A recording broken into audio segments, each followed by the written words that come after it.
Should slavery be mentioned as a grievance against King George III in the Declaration of Independence? It is the summer of 1776. Delegates from the 13 colonies are meeting in Philadelphia, Pennsylvania to discuss the future with Britain. Most of the grievances in the Declaration the delegates could agree on, but there was one grievance that they most certainly could not agree on, and that is the grievance about whether slavery should be listed among the crimes of the king.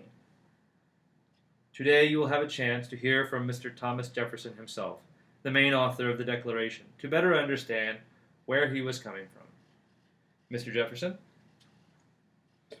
It's good to see you folks here today. I'm not too comfortable being up here in Pennsylvania. Believe you me, I'd much more prefer my home, Monticello in Virginia, than to the crowded streets here in Pennsylvania. We are here in the summer of 1776, and this is an important time. You see, right now, these delegates of these 13 colonies are trying to decide their future. Should they be independent from Britain or not? Myself and 4 other gentlemen have been given the job of writing a resolution for independency. It's not an easy task. To be honest, most of the work has been put on my shoulders. Mr. John Adams said I have a happy talent for composition and singular felicity of expression. I don't know about all that, but here I sit with the quill. One of the things I think is most important is finally deciding what to do with the issue of slavery.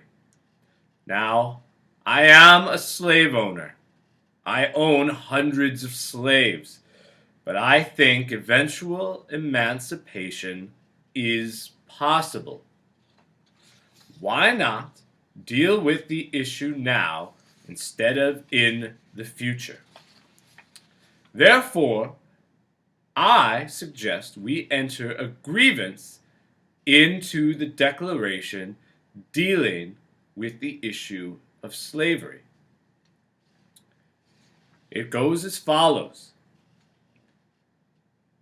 He, the King of England, has waged cruel war against human nature itself, violating its most sacred rights of life and liberty in the persons of a distant people who never offended him, captivating and carrying them into slavery in another hemisphere, or to incur miserable death in their transportation thither. This piratical warfare, the opprobrium of infidel powers, is the warfare of the Christian King of Great Britain.